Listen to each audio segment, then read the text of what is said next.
Assalamualaikum warahmatullahi wabarakatuh. Perkenalkan, nama saya Miftahul Khairidin dengan nomor mahasiswa B119246 akan memaparkan analisis kasus persaingan usaha tidak sehat antara Netflix dan PT Telekomunikasi Seluler. Video ini merupakan tugas dari mata kuliah Hukum Persaingan Usaha dengan dosen pengampu Pak Ageng Triganda Sayuti SHMKN.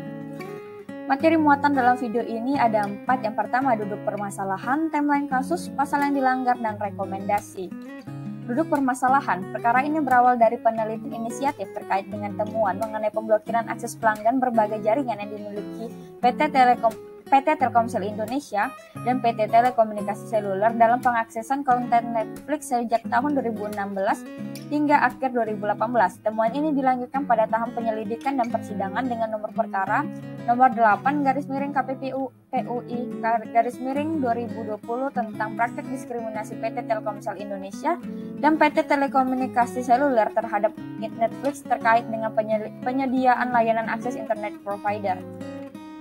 Timeline kasusnya berawal dari adanya temuan pemblokiran akses pelanggan, dilanjutkan dengan penyelidikan dan persidangan. Yang berdasarkan penyelidikan dan persidangan ini, PT Telekomunikasi Seluler tidak terbukti secara sah melanggar pasal 19 huruf D Undang-Undang Nomor 5 Tahun 1999. Atas perbuatan pemblokiran ini diduga melanggar ketentuan pasal 19 huruf D Undang-Undang Nomor 5 Tahun 1999 tentang larangan praktek monopoli dan persaingan usaha yang tidak sehat.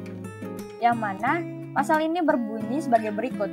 Pelaku usaha dilarang melakukan satu atau beberapa kegiatan baik sendiri maupun bersama pelaku usaha lain yang dapat mengakibatkan terjadinya praktek monopoli dan atau persaingan usaha tidak sehat berupa D.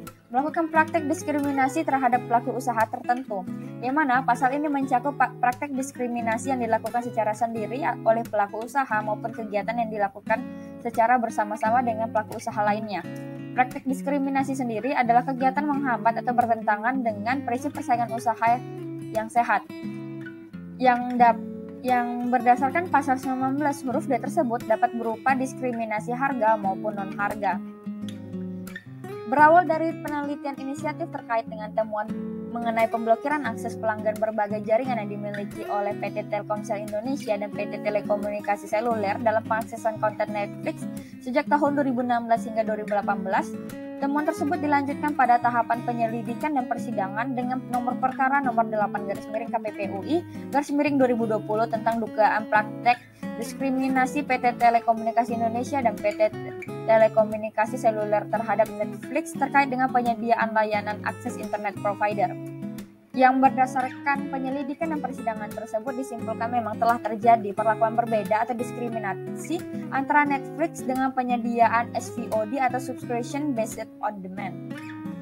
Yang meskipun telah adanya diskriminasi, Majelis Komisi menemukan bahwa pemblokiran tersebut tidak mengakibatkan terjadinya persaingan usaha tidak sehat karena tidak menimbulkan kerugian dari pihak Netflix.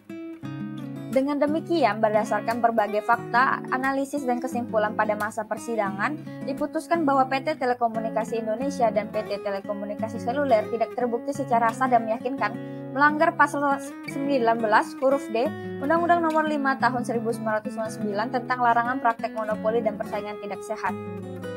Berdasarkan putusan ini, Majelis Komisi memberikan rekomendasi mengenai perlunya regulasi atau peraturan mengenai over the top yang antara lain meliputi advertising based video on demand, transactional video on demand, and subscription based video on demand. Mengingat sehingga saat ini belum ada aturan mengenai over the top, padahal telah menggunakan infrastruktur jaringan Internet Service Provider atau ISP yang terus tumbuh secara signifikan, termasuk di dalamnya mengenai aturan pemblokiran situs internet yang bermuatan negatif, serta memuat aturan terkait hal-hal yang harus dipatuhi dalam kerjasama antara pelaku usaha ISP dengan pelaku usaha over the top, karena selain terkait dengan aspek private atau business to business, terdapat juga akses publik. Sekian dari saya, mohon maaf bila ada salah kata. Wabillahi taufiq wal hidayah. Wassalamualaikum warahmatullahi wabarakatuh.